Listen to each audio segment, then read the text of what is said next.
Dear friends, I would like to inform the military personnel of the Russian Federation Armed Forces, citizens of our country, our friends across the globe, and those who persist in the illusion that a strategic defeat can be inflicted upon Russia about the events taking place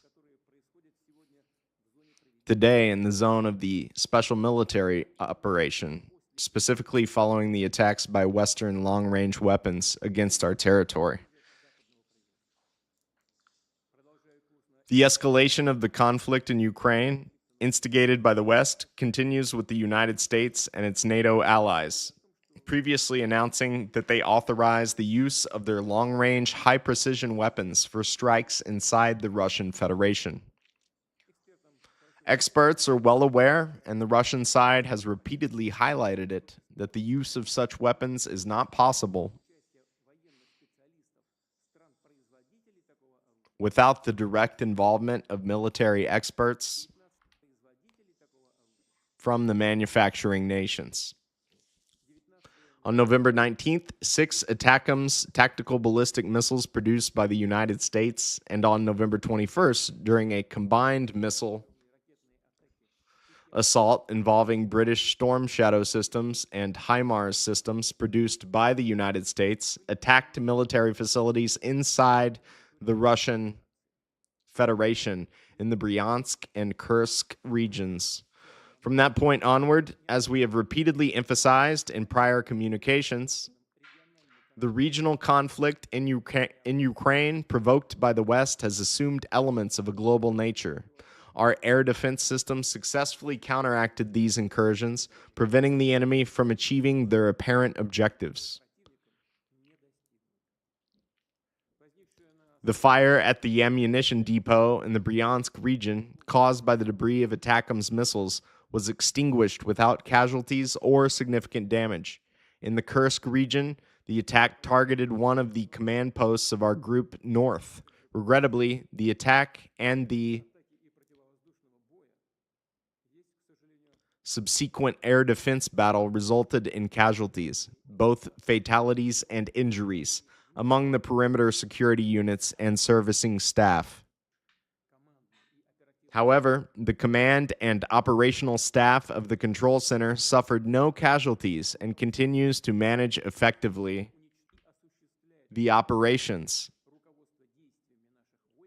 of our forces to eliminate and push enemy units out of the Kursk region. I wish to underscore once again that the use by the enemy of such weapons cannot affect the course of combat operations. In the Special Military Operations Zone, our forces are making successful advances along the entire line of contact, and all objectives we have set will be accomplished. In response to the deployment of American and British long-range weapons, on November 21st, the Russian armed forces delivered a combined strike on a facility within Ukraine's defense industrial complex. In field conditions, we also carried out tests of one of Russia's latest medium-range missile systems, in this case carrying a non-nuclear hypersonic ballistic missile that our engineers named Orishnik. I think that means chestnut in English. The tests were successful, achieving the intended objective of the launch. In the city of Dnepropetrovsk, Ukraine, one of the largest and most famous industrial complexes from the Soviet Union era, which continues to produce missiles and other armaments, was hit. We are developing intermediate range and shorter range missiles in response to U.S. plans to produce and deploy intermediate range and shorter range missiles in Europe and the Asia-Pacific region. We believe that the United States made a mistake by unilaterally destroying the INF Treaty in 2019 under far-fetched pretext. Today, the United States is not only producing such equipment, but, as we can see, it has worked out ways to deploy its advanced missile systems to different regions of the world, including Europe. During training exercises for its troops, Moreover, in the course of these exercises, they are conducting training for using them.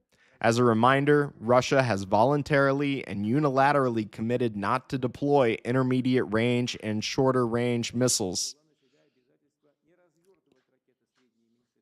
until U.S. weapons of this kind appear in any region of the world. To reiterate, we are conducting combat tests of the Orishnik missile system in response to NATO's aggressive actions against Russia. Our decision on further deployment of intermediate range and shorter range missiles will depend on the actions of the United States and its satellites. We will determine the targets during further tests of our advanced missile systems based on the threats to the security of the Russian Fed. We consider ourselves entitled to use our weapons against military facilities of those countries that allow to use their weapons against our facilities, and in case of an escalation of aggressive actions, we will respond decisively and in mirror-like manner. I recommend that the ruling elites of the countries that are hatching plans to use their military contingents against Russia seriously consider this.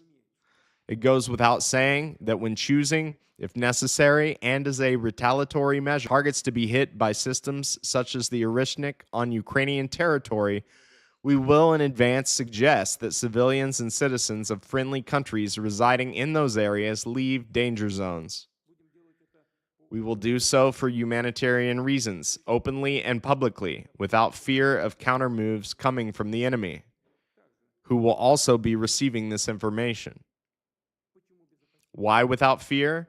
Because there are no means of countering such weapons today. Missiles attack targets at a speed of Mach 10, which is 2.5 to 3 kilometers per second.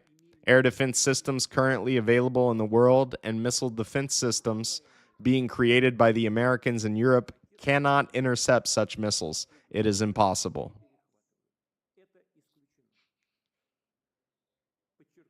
I would like to emphasize once again that it was not Russia, but the United States that destroyed the international security system and, by continuing to fight, cling to its hegemony, they are pushing the whole world into a global conflict. We have always preferred and are ready now to resolve all disputes by peaceful means, but we are also ready for any turn of events.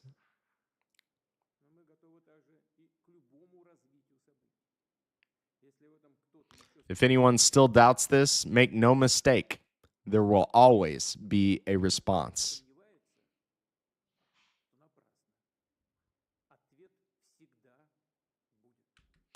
Okay, that is the end of Putin's speech. YouTube is not sharing this with people. I think the last one of these I did. They're very popular, and then they got a whiff of it, and they don't like it.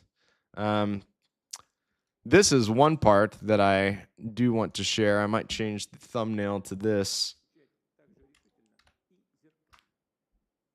That's not it. Let's see. Right there. Yeah, let's do that. Full screen. Hang on.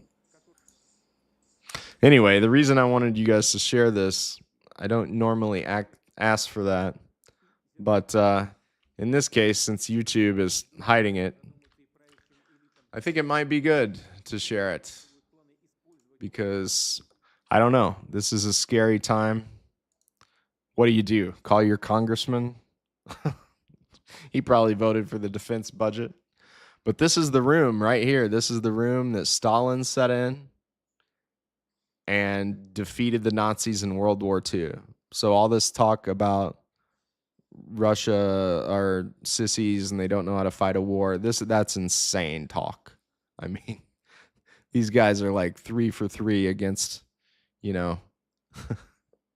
ancient crusades, Napoleon, and Hitler. I wouldn't try our luck. So if there's somebody in your life and they don't know that Putin is referring to us as the enemy now, Because why? For no good reason? No, it's because we're launching missiles into his country. So put on your thinking cap and think if Putin was arming Mexican drug cartels with long-range missiles and was shooting them into, I don't know, St. Louis, Florida, what do you think we would do? We'd already be in the big one. Okay. So, this guy is showing patience, and thank God for that. His Orthodox Christian background is because he knows he's smarter than any leader we've got in the West, and thank God for that. But yeah, as I believe it was Einstein said, I don't know what World War III will be fought with, but World War IV will be fought with sticks and stones. So let's avoid that if we can, my friends. I'll keep you in my prayers. I love y'all. Peace.